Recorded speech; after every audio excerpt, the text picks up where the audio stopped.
Okay, so hello and welcome guys. Welcome back to Omnibus. This is Hardeep Malik and happy Diwali to everyone. And मैं आशा करता हूँ कि इस साल भी आपके घर लक्ष्मी आए एंड मेरे घर भी थोड़ी सी आए। तो देखते हैं, चलिए शुरू करते हैं कि आज हम दिवाली पिक्स देखने वाले हैं। अभी टाइम हो रहा है 1:15 बज रहे हैं अभी। एंड आज शाम को 6 बजे से मुहूर्त ट्रेडिंग शुरू होने वाली है। तो हम कुछ स्टॉक्स आज डिस्कस कर लेते हैं जो कि फंडामेंटली भी काफ़ी अच्छे हैं एंड नियर टू ब्रेकआउट हैं, जो कि हो सकता है कि आने वाले 3-4 महीने में 20 to 25% का रिटर्न दे दें। तो राइट, तो यहाँ पे क्या होता है, देखो कुछ लोग अभी वीडियो छोड़ के चले जाएंगे कि यार 20 से 30% रिटर्न है, बस हमें तो वैसा चाहिए था कि जो कि 3-4 गुना हो जाए, मैं 100 रुपये लगाऊंगा 300 पे वो चला जाए। तो गाइज उस तरीके से ट्रेडिंग एक्चुअली काम नहीं करता है, हमें थोड़ा रियलिस्टिक रहना पड़ेगा। तो 20 से 30% return is more than enough, जो कि आपको म्यूचुअल फंड वगैरह लगाने में 15% मिलता है पूरे साल में। तो हम 20 से 25 ही टारगेट करेंगे, उसके ऊपर अगर मिल जाता है तो that is a bonus for us. लेकिन हम प्लान करके नहीं चलते कि हम इसमें डबल करने वाले हैं अपना पैसा। हम प्लान करके चलते हैं कि 20 से 25% आएगा एंड उसके अंदर अगर सारी चीज़ें कंडीशन सेम रहती है, सारी चीज़ ओवरऑल इकोनॉमी ग्रो कर रही है, कंपनी ग्रो कर रही है, कुछ मैनेजमेंट डिसीजन चेंज नहीं हुआ है, तो हम उसको ट्राई करते हैं होल्ड करने का। एंड जो कि टाइम के साथ हाइंडसाइड में हमें पता लगता है कि हाँ ये डबल हुआ था। ठीक है, तो हम उसी तरीके से चलेंगे। तो आज आज का पहला स्टॉक हम देख लेते हैं, दैट इज़ प्रीति इंटरनेशनल। तो पहला स्टॉक है गाइस प्रीति इंटरनेशनल। 238 CR की कंपनी है ये। तो एंड पी जो है अभी 24 का चल रहा है। ROE ROC दोनों 20 के ऊपर हैं, तो काफ़ी अच्छी है। बुक वैल्यू थोड़ी सी कम है इसकी, जो कि करंट प्राइस इसका क्योंकि 205 चल रहा है तो थोड़ा सा ज़्यादा है, बट ठीक है। मेरे को लग रहा है कि अभी भी ये ऊपर इसमें जा सकता है, हम देखेंगे किस तरीके से। एंड प्रीति इंटरनेशनल जो है India furniture and lifestyle brand है, जो कि इंटीरियर कलेक्शन ऑफ होम्स में काम कर रहा है। तो अभी क्या हो रहा है कि धीरे धीरे जैसे जैसे प्रोग्रेस हो रही है रियल एस्टेट एंड ऑल की, तो इसमें काफ़ी अच्छी ग्रोथ हमें देखने को मिल सकती है। सबसे खास बात मेरे को यहाँ पे ये लगी कि कंपनी जो है ऑलमोस्ट डेट फ्री है, इसमें कोई खास का डेट नहीं है। तो जब कंपनी का डेट नहीं होता गाइस, तो फिर उसके बाद ऑप्शंस काफ़ी अच्छे खुले रहते हैं ग्रो करने के लिए। And it is also expected to give a good quarter. तो अभी रिजल्ट्स भी अच्छे आएंगे, तो फिर उसमें हम एक्सपेक्ट कर सकते हैं कि शेयर प्राइस थोड़ा सा और इसके अंदर बढ़े। एंड CAGR काफ़ी अच्छी इसकी रही है। तो रेड फ्लैग्स में कुछ देख लेते हैं कि रिपीटेड प्रॉफिट है बट डिविडेंड नहीं दे रहा है। तो डिविडेंड ना देना मैं एक रेड फ्लैग मानता नहीं हूँ, वो कंपनी की मर्जी है, दे ना दे। डेटर डेज ठीक है, थोड़ा बहुत ऊपर नीचे चलते रहते हैं, 10-20 दिन ऊपर नीचे हो जाता है।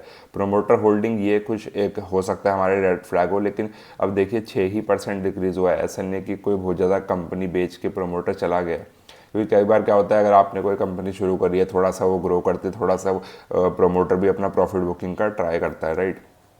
तो एज सच कोई रेड फ्लैग नहीं है, हम देख लेंगे इसमें कि कोई वो बड़ी बात नहीं है। एंड यहाँ पे अगर आप देखोगे प्रीति इंटरनेशनल का पी जो है 24 चल रहा है, लेकिन बाकी सब आप देखोगे कि कौन से डबल डिजिट्स में 45 पे चल रहा है, 27 पे चल रहा है, 99 पे चल रहे हैं लोगों के, 78, 33, 172 इनफैक्ट यहाँ पे चल रहा है। तो उस तरीके से अगर आप देखोगे तो काफ़ी पोटेंशियल है इसके पास ग्रो करने का। एंड कंपनी अभी भी छोटी है, तो फिर ग्रोथ होने के चांसेस इसके पास काफ़ी अच्छे हैं, राइट। इसके अंदर अगर आप प्रॉफिट लॉस देखोगे तो कंटिन्यूसली इंक्रीज ही हो रहा है। ऐसा नहीं कि कहीं पे भी कोई साल ऐसा हो जिसमें कि कम हुआ हो। पहले 1 CR का प्रॉफिट था नेट प्रॉफिट, फिर 2 CR, फिर 2 CR, फिर 3 CR, फिर 4 CR, फिर 7 एंड अब 9 CR पे आ गए हैं। तो कंटिन्यूसली ग्रोथ इसके अंदर दिख रही है। एंड ऐसा नहीं है कि कम होने वाला है, मुझे कोई साइंस नहीं दिख रहा कि जिससे कम होगा। डेट में अगर आप देखोगे बोरोइंग्स में बस एक बार ही इन्होंने 1.46 करोड़ की बोरोइंग करी थी, वापस से उन्होंने जीरो कर दिया था। रिजर्व से कंटिन्यूसली बिल्ड करते आ रहे हैं 2 करोड़ से लेकर अब ये 40 CR पे आ चुके हैं with in 5 to 6 years, right. And यहाँ पे शेयर होल्डिंग पैटर्न हमें दिख नहीं रहा है, बट कोई बात नहीं। तो हम यहाँ पे इसका एक बार शेयर प्राइस देख लेते हैं कि प्राइस किस तरीके से है, क्योंकि मेन तो हमें प्राइस को ही ट्रेड करना है। तो प्रीति इंटरनेशनल का मैंने यहाँ पे वीकली चार्ट लगा लिया, तो आप देखोगे कि 2019 में ये 18 में कंपनी लिस्ट हुई थी। तो उसके बाद पहले तो इसने साइडवेज निकाला था, उसके बाद यहाँ पे एक फॉलिंग वेज पैटर्न का इसने ब्रेकआउट दिया था कंटिन्यूसली ऊपर की तरफ। अब लेकिन क्या है, यहाँ पे ये कप एंड हैंडल टाइप की चीज़ बनाने का ट्राई कर रहा है। एंड यहाँ पे एक ब्रेकआउट होने के काफ़ी अच्छे चांसेस है 200 के आसपास। तो हो सकता है मुहूर्त ट्रेडिंग के दिन इसको थोड़ा सा ऊपर लाएं या नीचे, जो भी है इनसाइड कैंडल बनने के चांस मुझे यहाँ पे थोड़े ज़्यादा लग रहे हैं। लेकिन इसके बाद जैसे ही ये ब्रेकआउट करता है तो मेरे को लग रहा है कि ये काफ़ी अच्छा इसके अंदर पोटेंशियल है। तो देखो गाइज, अब 20% रिटर्न की अगर हम बात करी जाए तो 20% 200 रुपये के हिसाब से 240 पे निकल के आता है। तो 240 तक का टारगेट तो बहुत बेयर मिनिमम है कि अगर आपको ये 200 या 204 या 5 के आसपास इस रेंज में मिल जाए तो वो देखते हैं। अगर गैप अप ज़्यादा खुलता है तो फिर देख लेंगे 210 पे भी अगर आप बाय कर लोगे तो भी आपका 20% रिटर्न 250 के आसपास निकल के आता है। एंड मेरे को नहीं लगता कि कि मतलब कोई ऐसा साइन ही नहीं है कि ये अपना हाई ब्रेक ना करे एक बारी, राइट। क्योंकि यहाँ पे भी आप देखोगे इनसाइड कैंडल का यहाँ पे इसने ब्रेकआउट दिया था, थोड़ा सा हम एक वीक लेट हैं वो मैं मानता हूँ, लेकिन क्योंकि और अच्छा रिटर्न यहाँ पे देखने को मिल सकता है, बट यहाँ पे काफ़ी बेस अच्छा स्ट्रॉन्ग यहाँ पे बना लिया है। एंड अगर आप इतना ही टारगेट इसको प्रोजेक्ट करके अगर ऊपर चल लोगे, जैसे कि अगर ये ब्रेकआउट करता है तो 140 से लेकर 220 80 रुपीज़ की रेंज है, तो 300 रुपये तक का टारगेट हमें दिख रहा है, राइट। और हमने क्या कहा था कि 4 से 5 महीने के हिसाब से हम मान के चल रहे हैं, तो दैट मीन्स अराउंड अप्रैल तक का मैं यहाँ पे मान के चल रहा हूँ।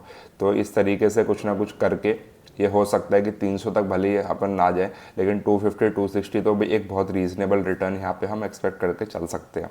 तो पहला स्टॉक हमारे लिए हो जाता है प्रीति इंटरनेशनल, जो कि चार्ट वाइज भी मेरे को काफ़ी अच्छा लग रहा है। थोड़ी सी ये अगर और ऊपर बनती तो और ज़्यादा कॉन्फिडेंस आता, बट कोई बात नहीं। बट मेरे को नहीं लग रहा कि यहाँ से ये नीचे आने का भी ट्राई करेगा, और आ भी गया तो ऊपर ही जाना है इसको। तो इस तरीके से आप इसको देख सकते हो, क्योंकि फंडामेंटली कंपनी में कुछ बुराई मेरे को लग नहीं रही है, राइट। सेकंड स्टॉक भी हमारा पी से ही शुरू होता है, दैट इज़ पोनी शुगर। तो पोनी शुगर एक शुगर का स्टॉक है, जैसे कि नाम से ही पता लग रहा है। एंड देखो मार्केट कैप भी इसकी थोड़ी छोटी है, पिछले वाली भी अब आप देखोगे 250 करोड़ की कंपनी थी, ये भी लगभग 300 350 करोड़ की कंपनी है। तो इनमें क्या होता है, ग्रोथ का स्कोप ज़्यादा रहता है। जैसे डॉली खन्ना और विजय केडिया टाइप से लोग छोटी छोटी कंपनीज को सर्च करते हैं कि स्मॉल एंड मिड कैप हो, जो कि बाद में लार्ज कैप बन सके। तो मेरा भी एम वही रहता है कि हम उसमें एटलीस्ट लगाएं, लेकिन मेन बात है उसमें आपको थोड़े ज़्यादा पैसे लगाने पड़ेंगे, तभी आपको एक सिग्निफिकेंट रिटर्न कुछ टाइम बाद दिखेगा, राइट। यहाँ पे अगर आप देख लें स्टॉक पी तो खाली 10 पे चल रहा है, जो कि एक काफ़ी अच्छी वैल्यूएशन है। बुक वैल्यू भी 692 है एंड करंट प्राइस इज 433। तो दैट मीन्स बुक वैल्यू से भी काफ़ी अच्छे डिस्काउंट पे भी हमें ये मिल रहा है। तो और कुछ नहीं तो मान के चल सकते 700 रुपये तो ये जाएगा ही जाएगा in the coming time, right. थोड़े से ROE थोड़े से कम है, लेकिन ऐसा नहीं है कि बहुत ज़्यादा ही बेकार है। 10-12% रिटर्न ठीक रहता है साल के हिसाब से। 20% होता तो थोड़ा और अच्छा इसमें ये रहता है, बट मेरे को चार्ट इसका अच्छा लगा था, इसलिए मैं इसको लेके चल रहा हूँ।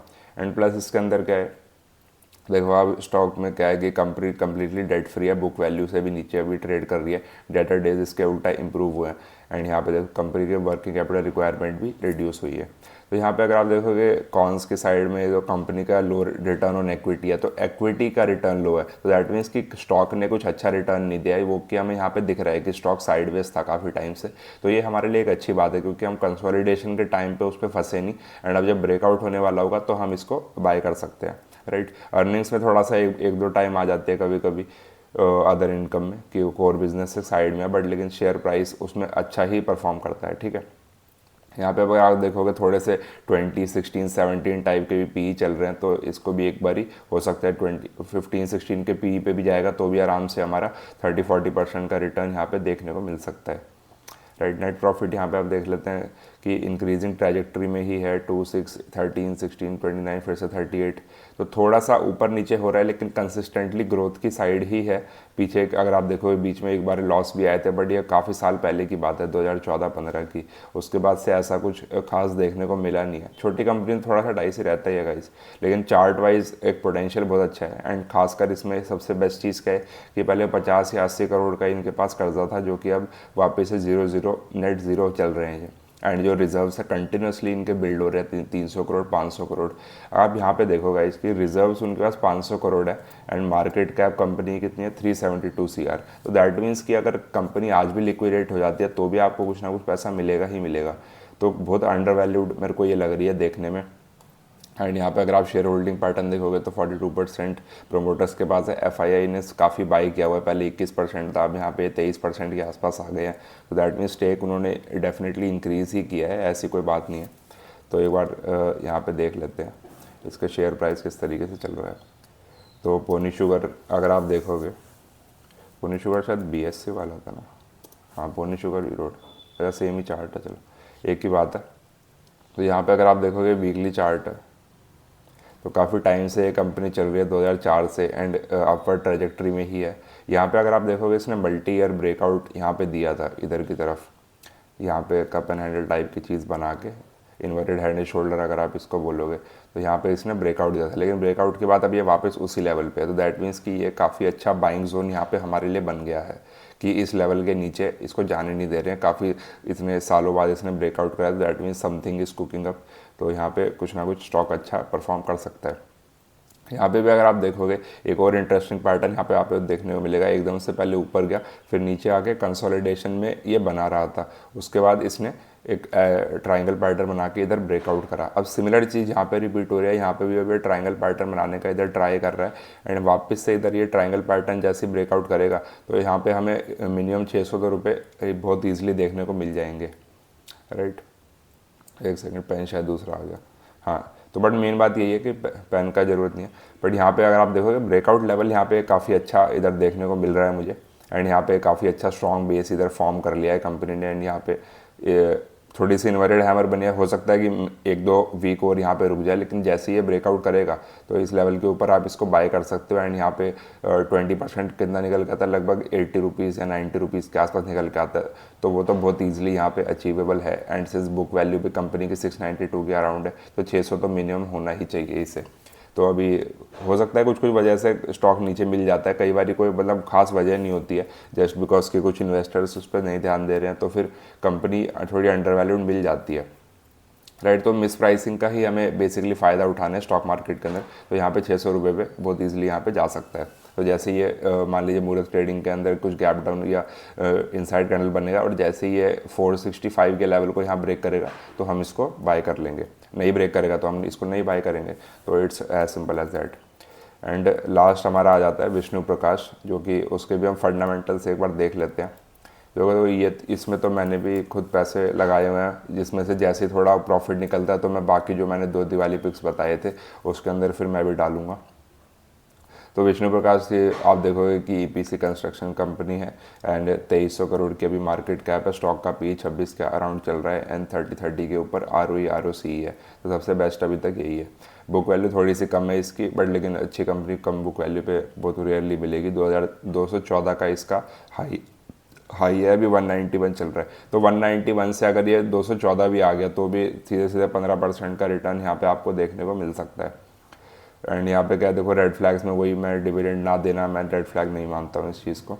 CAGR काफ़ी अच्छा रहा है, ROE बढ़िया रही है, क्योंकि और ठीक है कंपनी की प्रॉफिट ग्रोथ अच्छी है, स्टॉक का रिटर्न से हमें अभी लेना देना नहीं है। एंड काफ़ी कंपनीज़ के आप देखोगे यहाँ पे 22, 53, 802, तो काफ़ी अच्छे अच्छे पीज़ हैं, इसको भी थोड़ा अच्छे से आना चाहिए। 220, 225 के लेवल पे अगर ये आ जाता है तो ये काफ़ी अच्छा, हम वहाँ तक इसको होल्ड कर सकते हैं। बैलेंस शीट पे अगर आप देखोगे रिजर्व्स कंटिन्यूसली इंक्रीज़ हो रहे हैं, 42 CR से अब यहाँ पे 500 CR। देख रहे हो आप कितनी ग्रोथ हुई है, 10 टाइम्स ग्रोथ हो गई है रिजर्व्स के अंदर। एंड धीरे धीरे बढ़ रहा है भले ही इसका, पर उतना नहीं बढ़ रहा है कि ये इसका जो रेशियो है वो हमेशा 1 के ऊपर ही रहना चाहिए, रिजर्व्स टू बोरोइंग का रेशियो। तो वो पहले नहीं था, यहाँ पे 131, 177 था। तो यहाँ पे धीरे धीरे अब ये बेटर साइड पे इम्प्रूव हो रहा है, क्योंकि ईपीसी वाले केस में गाइस बोरोइंग तो होती है, ये डेट फ्री होना थोड़ा सा मुश्किल रहता है, but overall it is doing fine. Share holding pattern सिर्फ एक ही क्वार्टर का अवेलेबल है, क्योंकि न्यूली लिस्टेड कंपनी है। तो आप यहाँ पे देखोगे चार्ट वाइज भी मेरे को ये काफ़ी अच्छी लग रही है।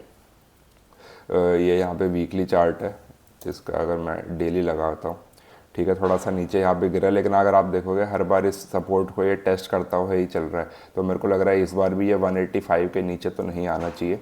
एंड यहाँ पे भी अगर थोड़ा सा टाइम स्पेंड करके, या फिर मान लीजिए मुहूर्त ट्रेडिंग के टाइम पे ये गैप अप भी खुल जाता है 195 पे, तो सीधा ये ऊपर ही तरफ ही चला जाएगा एंड यहाँ पे एक ब्रेकआउट देने के काफ़ी चांसेस हैं इसके पास।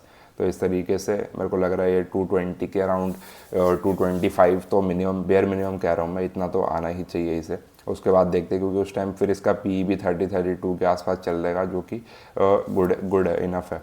क्योंकि जो कंपनी 40 करोड़ के रिजर्व से 500 करोड़ के रिजर्व पे आ जाती है तो वो काफ़ी मेरे को मतलब अच्छी ग्रोथ दिख रही है। एंड आज के टाइम पे बहुत रेयरली ऐसा होता है, लेकिन सबसे बेस्ट क्या है कि यहाँ पे trend line it is working out.